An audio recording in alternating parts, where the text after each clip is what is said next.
Welcome to Refiloe.Life. My name is Refiloe, and on Refiloe.Life we're all about living our lives to its fullest potential, and of course interrogating and understanding all the things that make us tick, the things that excite us, sometimes the things that make us angry, but essentially the things that will in the long run help us to thrive. One avenue that we all use to interrogate our lives is of course the media.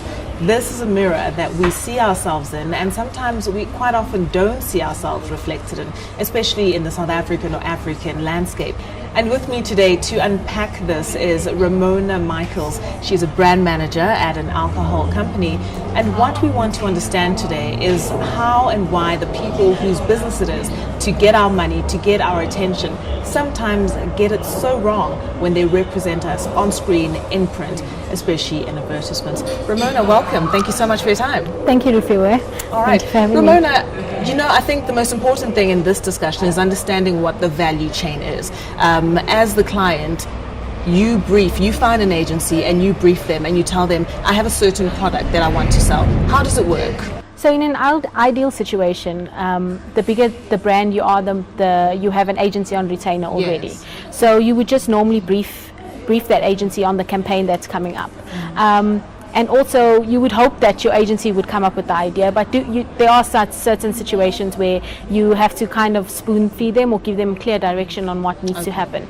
But essentially, you brief them on what your challenges are, what the purpose of the brief is, what they need to deliver, who the target audience is, timelines, etc. So both creative inspiration as well as technical admin info as well. But essentially, you have final say. You sign off something before it becomes a real campaign that we experience. Well, yes and no. I think as a brand manager, you are the custodian of your brand, and you do have a fair amount of control. But I think any good creative process requires some input from the consumer. So as part of the process of developing a TV ad, you get a script that you're happy with, you get approval from your marketing director, and then you put it into research.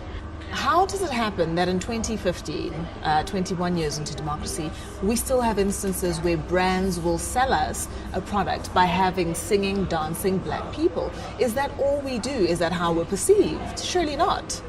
So I can't speak for all brands, but I think the process would be that in order for you to really get that enjoyment factor, which really drives persuasion, any brand really wants to get product in hand of the consumer, and what obviously, because South Africa is a majority black population, they have to appeal to the masses. And with that in mind, I think they find that the easiest thing to do is to really portray black consumers in a way that is fun, that is enjoyable, and that really isn't a reflection of their hardships. So I think the dancing and the singing is probably a representation of what they want the product to, how they want the product to make the consumer feel. But surely that can't be.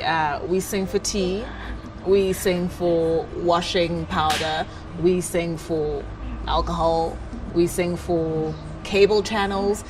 I feel as though I feel as though there is not a complexity to how we are understood, to how we are represented. What happens, in your experience in an agency? Surely there are some black faces or some black voices. Who are they who could say, actually, no, let's be a little bit sophisticated, a little bit more sophisticated in terms of how we're going to talk to these people? Because at some point we need to catch up with the reality of where black people are. We talk about the masses, but the masses are not stupid. Well, that is a challenging question. I think for any agency, I think finding the right type of creative is difficult, and especially black creatives. But also, black creatives live in a different space than the consumers that they're creating products for. Is that not where the research comes in then? Yes, that's where research does play a part. But I think it's a combination of really gut feeling and really understanding the market and who your consumers are, and also understanding what what that a piece of advertising has to do for you as a brand. A lot of the time, brands need to move the needle. You spend a lot of money on creating a piece of work and then flighting it as well, which is no small cost.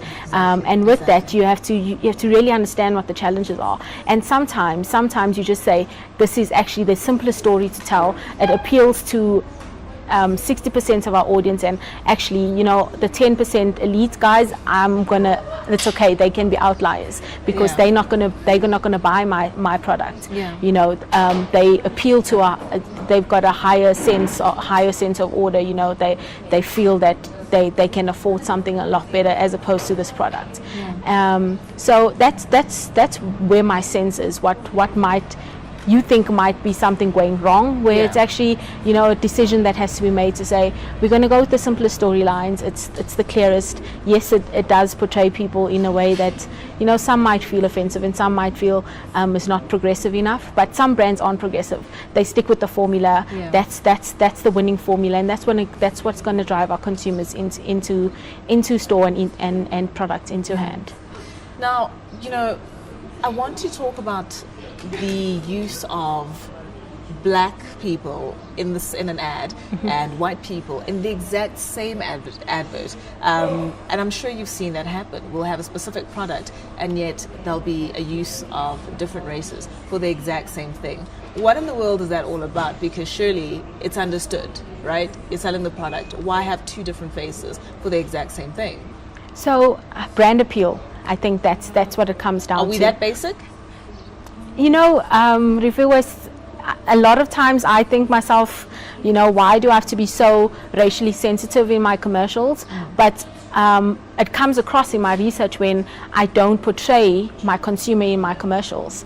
And for the bigger brands with the really broad reach and mass appeal, they generally have to find the common ground and reference a consumer in a way that they can see that, oh, I see myself. That's a product that appeals to me. I can see myself in that situation. So this product talks to me, I will go out and buy it. And doing the black and white commercials, you usually find it with global brands, where they've shot an international commercial and they've started flighting it, and it's like, okay, it's not moving the needle with our black consumers, so let's do the same commercial because it actually has the same appeal with the black face. For that brand appeal and that relevance. Well, speaking of multinationals or big brands that straddle territories, I had an interesting experience doing a voiceover. Agency was in London, creative was in London, and I was being briefed down a telephone line, and the difficulty of not sounding the way they think I should sound, but I'm a South African, this is how I sound. Yes. How often is it that head office or global head office will dictate to a brand how to speak to local consumers, and yet they're not there? Very often. You find that with brands who often don't have local representatives and really have a one-sided view on what the local market is.